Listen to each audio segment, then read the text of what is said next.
My friend's mother-in-law wore a white wedding dress to my friend's wedding, so I faked a seizure to spill a colored drink on her and avoid legal trouble. This isn't my story, but I'm involved and have received permission from my friend and her husband to publish it in full with real names.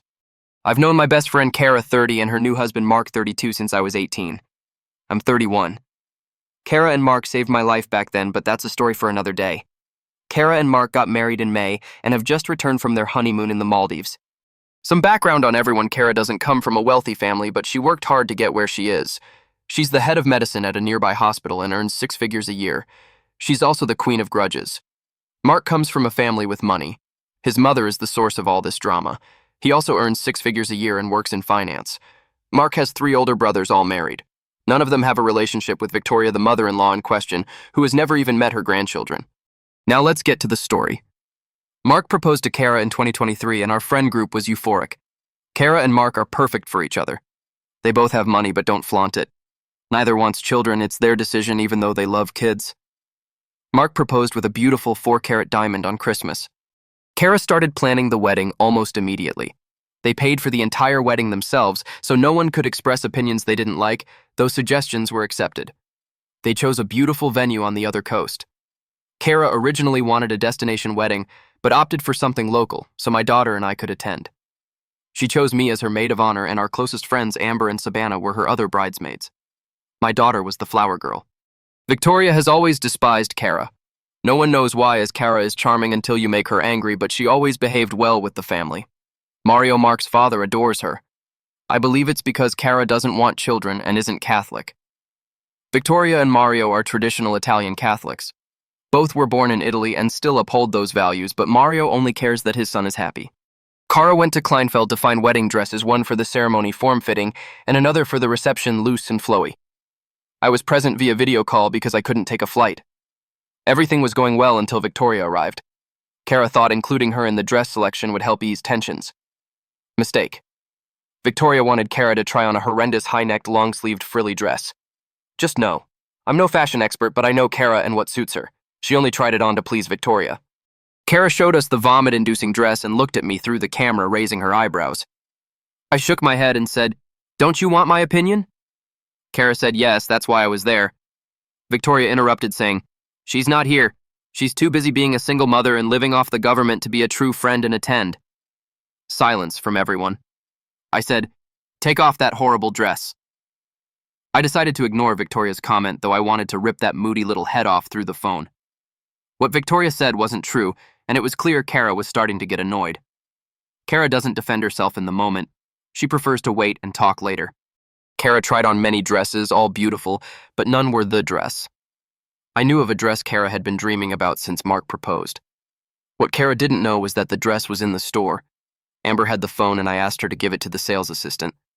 I told her about the dress and confirmed it was available. Amber handed the phone back to me, and the assistant went to get it. Kara tried on her dream dress. She obviously loved it and said she wanted it for the ceremony. Victoria then said, "That dress is a bit slutty, isn't it?" Kara started to turn red. Victoria continued, "Mark shouldn't marry someone who wants to show off her body like a stripper." I made no comment. Kara finally snapped, "Victoria, shut up." Complete silence. You could hear a fly fart. Kara continued, "Victoria, I invited you to try and improve our relationship. This isn't your wedding. This isn't the dress you're going to wear. This isn't about you. I love this dress. I feel amazing. Shut up or get out." Silence. Victoria called Mark. "You're not going to believe what—" Mark cut her off. "Shut up, Mom. I'm on a call with Sabana. I heard everything. Hang up." A week later, Kara and I were in her living room going over some things when Victoria simply walked into the house. Victoria said, "Oh, are you here?" I replied, "Yes, I was invited. Were you?" Kara held my arm to stop me from getting up and slapping Victoria. I'm known as the guardian bitch of the group. Victoria went upstairs, grabbed some of Mark's things, and started to leave, but Kara asked her what she was doing. Victoria, with a sarcastic smile, said, "I'm taking these in case Mark considers my offer." Kara and I looked at each other confused, but let her leave and called Mark. Mark answered, "Hello, love. What's up, Kara?" Kara said, "Your mom came and grabbed some things in case you consider her offer." Mark replied, "I won't. She's completely crazy." I asked, "What offer?" Mark sighed. If I marry Kara, she's going to disinherit me. Kara started to cry. Mark reassured her. Honey, I'm not leaving you. She can sit and spin.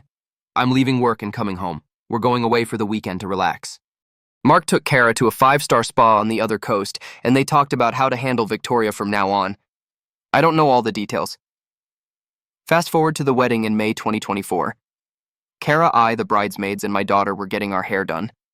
The wedding planner, a wonderful but intimidating woman, approached us to say there was a problem downstairs. I went to handle it. Kara didn't need to deal with any more crap. Victoria tried to enter the bridal suite to get ready. That wasn't going to happen. I told her that the groom's mother doesn't get ready with the bride. She scoffed but left. Too easy. Now I was nervous. An important detail, I have a seizure disorder, but I take medication that prevents me from having attacks. Victoria knows nothing about my health. We were preparing for the procession. Everything looked perfect. Out of the corner of my eye, I saw something shiny and white. I ignored it for a second, but, curiosity killed the cat. Victoria was wearing a wedding dress, a frilly, enormous princess gown. Oh no. Not today. Not to my best friend. Kara and Mark had hired security to prevent this kind of thing, so they didn't let Victoria in. Ha! The ceremony was beautiful, and after the photos I went with Kara to help her change into her reception dress. I told her about Victoria and she gave me the look. That look we all in the friend group know. When we go to the bar, that's the look they give me when I need to activate my guardian bitch mode. I knew my task. I'm not supposed to drink with my medication, so I don't. That's why when I walked with a super colorful drink that stains at the slightest touch, my friends looked at me weird. I gave them the look back, and they nodded. They also understood the mission. Kara and Mark were enjoying the night, and I approached Victoria. People were looking at her strangely, but she acted as if nothing was wrong and her husband was hiding from her. Good man. I signaled him and walked over to talk. I feigned a seizure, started shaking, and grabbed onto Victoria as I fell. The drink spilled all over her, and we both rolled into a damp, muddy flower bed. To Victoria, it seemed like a real attack. Amber and Savannah rushed over, concerned.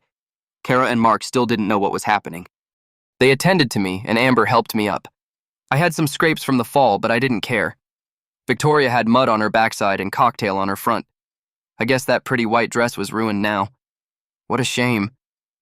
Victoria started screaming, and now Kara and Mark realized what was happening.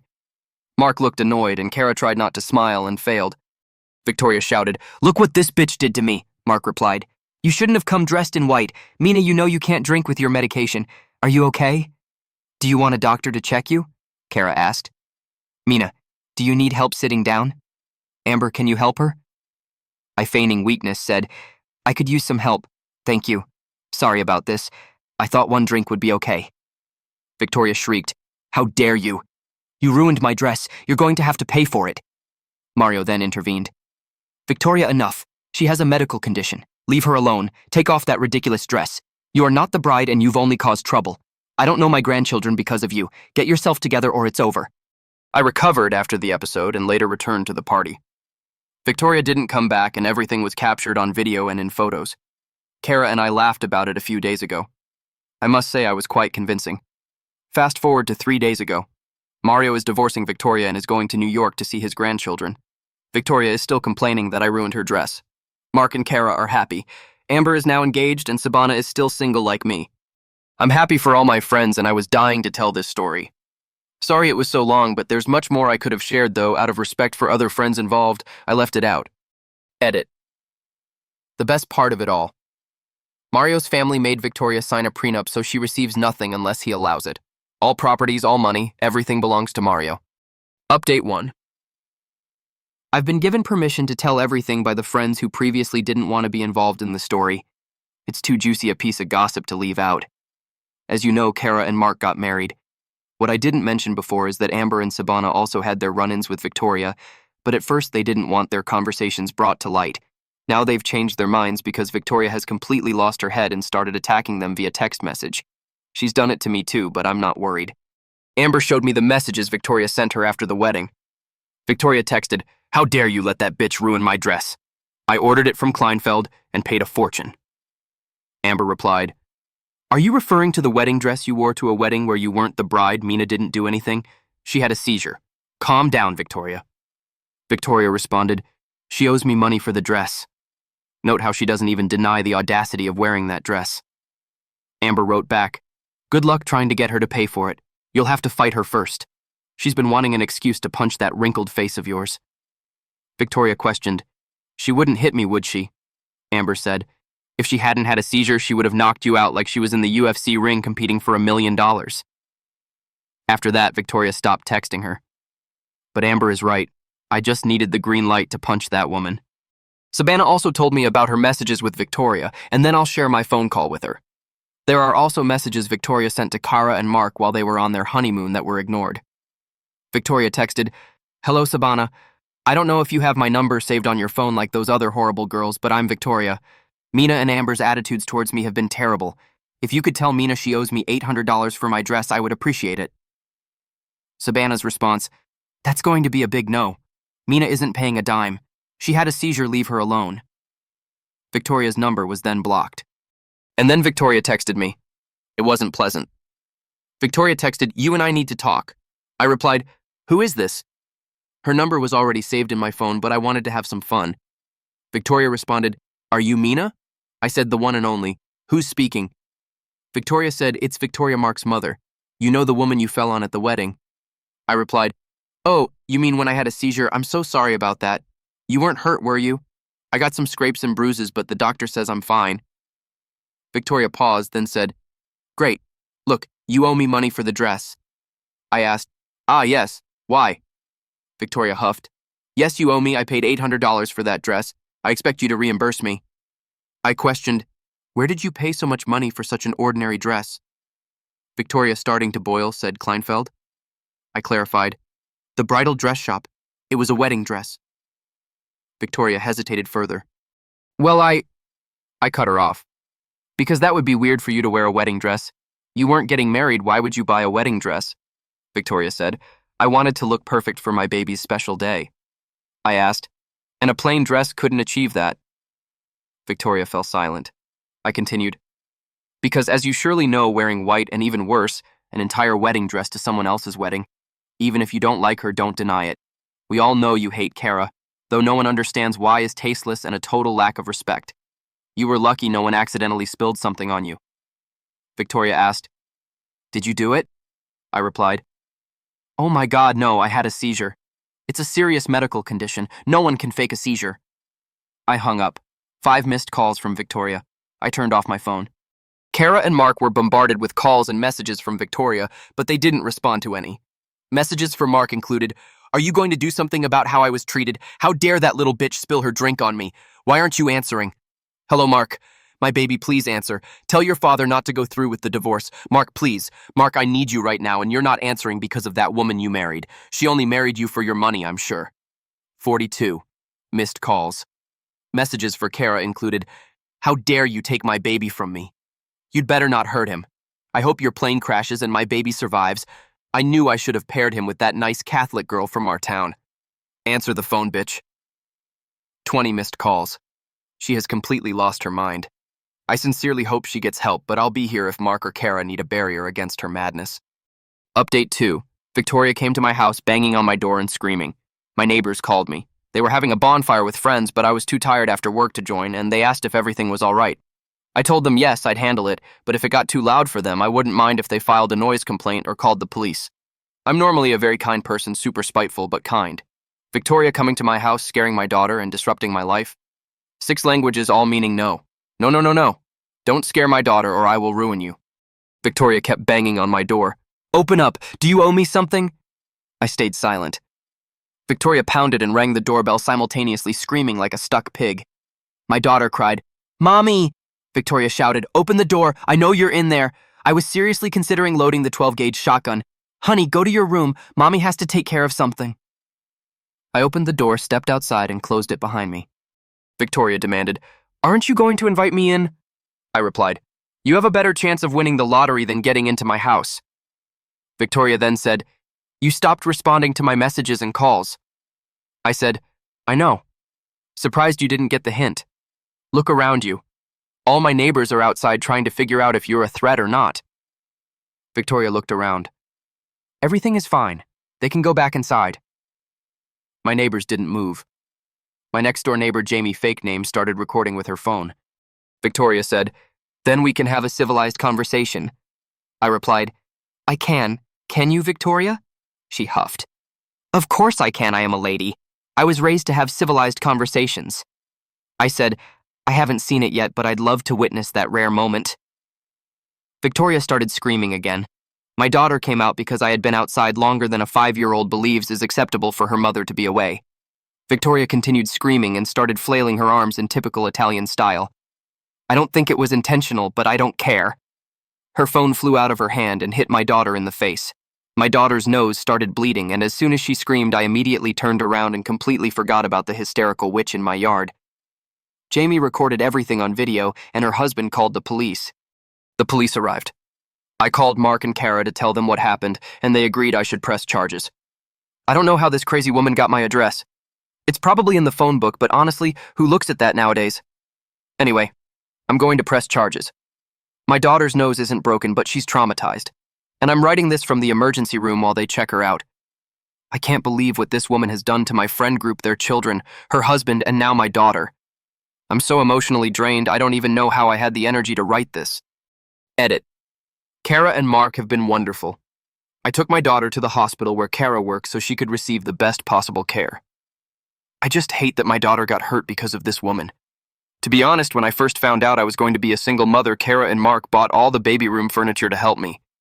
Kara organized my baby shower, and they gave me $2,000 to help me get by while I looked for work and tried to find childcare. I love them both very much. Update 3. Here we go. The final update to what some have been calling the Guardian Bitch Saga. My lawyer contacted Victoria's lawyer. When Victoria came to my house banging on the door and pounding the doorbell, she broke it. My doorbell is connected to a security system. If any part of the system fails, the alarm cannot be activated. The entire system cost me about $30,000. To repair the doorbell, the part was under warranty. I had to pay $5,000 in labor. So my lawyer sent her the bill along with the hospital report for my daughter's emergency visit and a legal letter stating that she either paid or we would see each other in court. Victoria's lawyer responded by saying she would pay for everything except the cost of her wedding dress. In a haughty tone, she declared, "Absolutely not." My lawyer presented medical evidence of my condition and how alcohol can affect it. I clarify I didn't actually have a seizure. We met for a mediation hearing to avoid going to trial. Both parties presented evidence and witnesses were called. Final outcome. Victoria had to pay for the doorbell repair and the hospital bill, and the issue of the dress was excluded from the agreement. Victoria is not happy at all, and now has a brand new restraining order to keep her away from me, my daughter, my house, and my work. Her family turned against her, and her children deeply resent her. Now I want to make something very clear. I didn't want any of this to happen to her. I'm sure that in her younger years, she was a wonderful woman. I want to believe it. I didn't want this to go so far. I just wanted to protect my friend on her special day. I hope Victoria gets professional help therapy and can heal whatever she needs to heal. Yes, I'm spiteful and I can be a bitch, but I don't wish ill on anyone. I want people to have happy and fulfilling lives. I'm just glad I don't have to deal with this crazy woman anymore. I hope this is the ending you all expected because it's all I have to give you.